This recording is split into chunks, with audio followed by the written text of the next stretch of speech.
Hello everyone, welcome back to the Mule channel. My name is Colton and today's video is on Camilla Zhang, or Zhang, I'm not sure how to say it.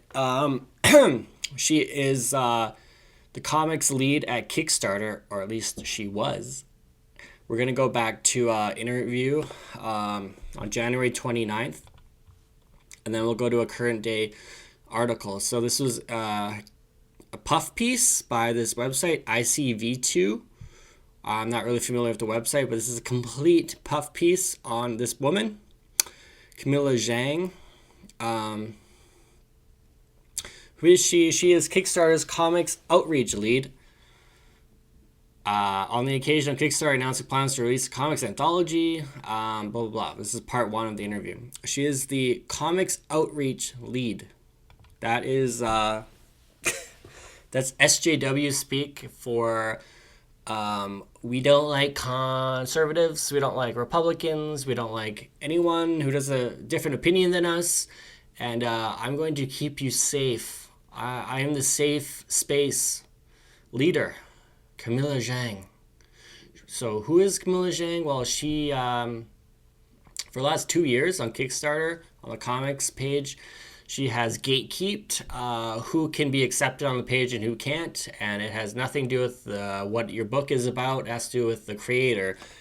They do a background check on you, and oh my god, if you voted for Trump, you're not allowed on the website. Her and her friends in the Kickstarter business gatekeep unbelievable amount. And basically, there's only two crowdfunding websites. There's Indiegogo and Kickstarter. So if Kickstarter is denying people for political reasons, then they will go to Indiegogo. Indiegogo is doing amazing.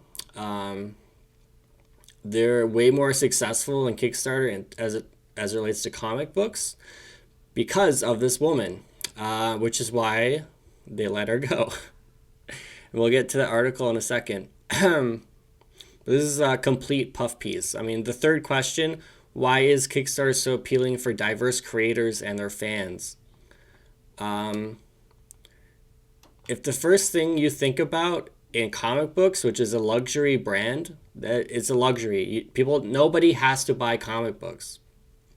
People have to buy food. People have to buy diapers. People have to buy clothing even. People do not have to buy comic books. It is a luxury item. And why is Kickstarter so appealing for diverse creators and their fans? Because you gatekeep. The thing about SJWs and left-wing people is that they need to have their safe space. They need to be safe from evil people who don't think like them. Maybe they've been rejected by publishers who could be a little short-sighted. So if you reject someone who has Haitian background or is a minority or something, if you reject them as a publisher, that means you're short-sighted. Because talent doesn't mean anything to these people. Maybe they hear stuff like, we already have our diverse book for the year. We already have a Haitian character.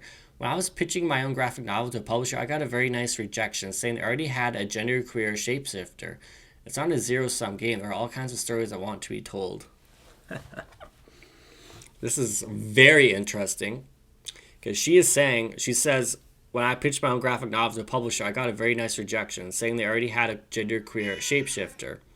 So let's say she's talking about Image Comics and they said, no, Camilla Zhang, we don't want your genderqueer shapeshifter because we already have diverse books. This just reiterates that these publishers are only doing these woke books as some kind of like outreach or something. They're like some kind of side market or something. Like it's not even to be taken seriously at all. It's just some sideshow thing.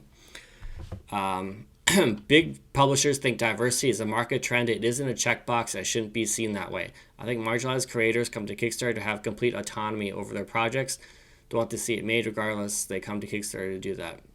That makes no sense. I mean, someone who's going to make a comic book is still going to make the comic book the exact same way, whether it's for Image Comics or it's for Kickstarter. Big publishers think diversity is a market trend. Yeah, well, they are the market. They think diversity is the market trend. It is not. What the market trend is quality books. And yeah, she's like, it's not a checkbox. It is a checkbox because they don't sell. Look at the Comic-Con sales for Megs Visaggio or Kwanzaa and Mark Waid's book Ignited. Like, it's at the bottom because nobody cares. The comic book shops don't even care about your shit. Yeah, basically, yeah, this is basically what it is. Camilla Zhang. So we go, that was from January 29th, 2020. And 4 months later, less than 4 months later, Kickstarter's Comics Outreach Lead, Camilla Zhang, laid off.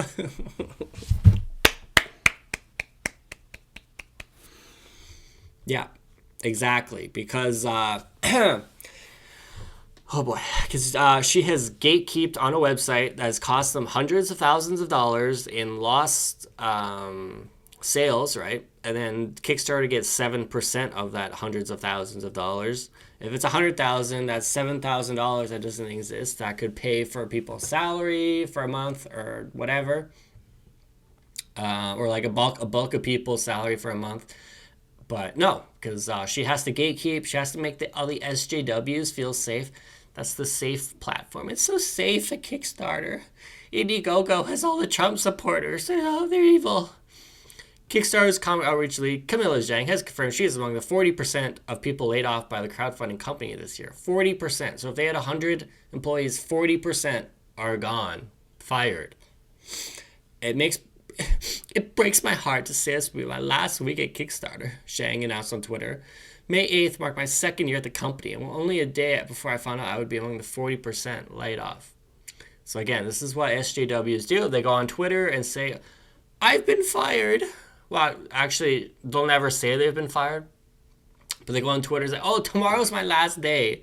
You know, in the middle of a work week. It's my last day. I feel sorry for me. Feel sorry for me. In her 2 years with the company, Zhang launched a small press big ideas initiative with SPX, launched the company's first ever comics anthology, was part of the comics category's gain of over 15 million in pledges for 2008-2019. Blah, blah, blah. Yeah, it was just a short article, but she's gone. Camilla Zhang, gatekeeper, SJW, weirdo, she's gone, and so are all of her buddies, all of her friends, 40% laid off. I'm guessing they have 20 employees, and 40%, so 8 of 20 were laid off. That's what I'm guessing. But Kickstarter is in the trash. They said that their funding was down like 35% or something.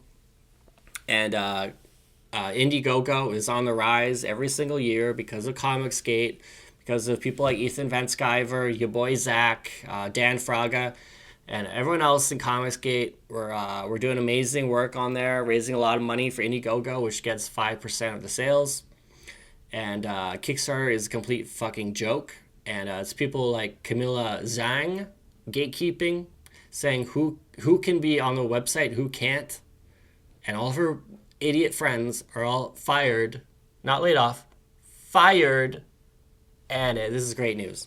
So please like this video. Please comment what you think about Kickstarter, Indiegogo. If you were launching a campaign, which one would you pick? And please subscribe to the channel, and we will see you on the next video. Bye-bye.